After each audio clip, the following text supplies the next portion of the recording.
Hi, I'm currently doing a project where I am, not good at all, doing a cold reading of the New Testament, and I'm using this Bible here, and it is a New King James Version.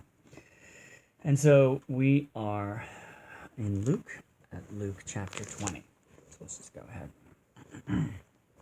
Jesus' authority question. Now it happened on one of those days, as he taught the people in the temple and preached the gospel, that the chief priests and scribes, together with the elders, confronted him and spoke to him, saying, "Tell us, by what authority are you doing these things? Or who is he who gave you this authority?" But he answered and said to them, "I also will ask you one thing, and answer me. The baptism of John, was it from heaven or from men?" And they reasoned among themselves, saying, "If we say from heaven, he will say, why then did you not believe him? If we say from men, all the people will stone us, for they are persuaded that John was a prophet." So they answered that they did not know where it was from. And Jesus said to them, "Neither will I tell you by what authority I do these things." The parable of the wicked vine dressers. Then he began to tell the people this parable. A certain man planted a vineyard, leased it to vine dressers, and went into a far country for a long time. Now, at vintage time, he sent a servant to the vine dressers that they might give him some of the fruit of the vineyard. But the vine dressers beat him and sent him away empty-handed. Again he sent another servant, and they beat him also, treated him shamefully, and sent him away empty-handed. And again he sent a third, and they wounded him also, and cast him out. Then the owner of the vineyard said, "What shall I do? I will send my beloved son. Probably they will respect him when they see him." But when the vine dressers saw him, they reasoned among themselves, saying, "This is the heir. Come, let us kill him, that the inheritance may be ours." So they cast him out of the vineyard and killed him. Therefore, what will the owner of the vineyard do to them? He will come and destroy those vine dressers and give the vineyard to others. And when they heard it, they said, "Certainly not." Then he looked at them and said, "What then is this that is written? The stone which the builders rejected has become the chief cornerstone.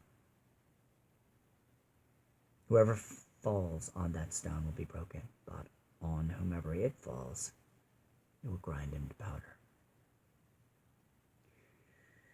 And the chief priests and the scribes that very hour sought to lay hands on him, but they feared the people, for they knew he had spoken this parable against them. The Pharisees, is it lawful to pay taxes to Caesar? So they watched him and sent spies who pretended to be righteous, that they might seize on his word, in order to deliver him to the power and the authority of the governor. And then they asked him, saying, "Teacher, we know that you say and preach rightly, and you do not show personal favoritism. But teach us the way of God in truth. Is it lawful for us to pay taxes to Caesar or not?" But he perceived their craftiness and said to them, "Why do you test me? Show me a denarius. Whose image and inscription does it have?" They answered and said, "Caesar's." And he said to them, "Render therefore to Caesar the things that are Caesar's, and to God the things that are God's." But they could not catch him in his words in the presence of the people. And they marveled at his answer and kept silent. the Sadducees, what about the resurrection? Then some of the Sadducees who deny that there is a resurrection came to him and asked him, saying, Teacher, Moses wrote to us that if a man's brother dies having a wife, and he dies without children, his brother should take his wife and raise up offspring for his brother. Now, there were 7 brothers, and the first took a wife and died without children, and the second took her as a wife, and he died childless. Then the third took her, and in the like manner the 7 also. And they left no children and died. Last of all, the woman died also. Therefore, in the resurrection, whose wife does she become? For all 7 had her as a wife. Jesus answered and said to them, The sons of this age marry and are given in marriage. But those who are accounted worthy to attain that age and the resurrection from the dead neither marry nor are given in marriage, nor can they die anymore, for they are equal to the angels and are sons of God, being sons of the resurrection. But even Moses showed in the burning bush passage that the dead are raised, when he called the Lord the God of Abraham, the God of Isaac, and the God of Jacob. For he is not a God of the dead, but of the living, for all live to him. Then some of the scribes answered and said, Teacher, you have spoken well. But after that, they dared not question him anymore. Jesus, how can David call his descendant Lord? And he said to them, How can they say that the Christ is the son of David?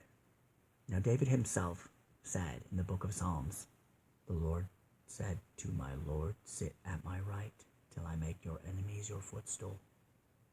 Therefore David calls him Lord. How is he then his son? Beware of the scribes.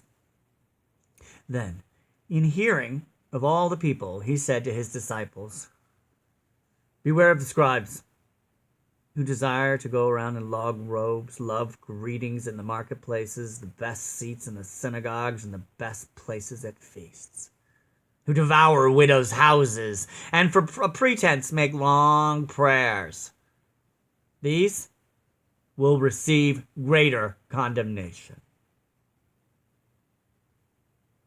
And that is the end of Luke chapter 20. So let's stop there. All right.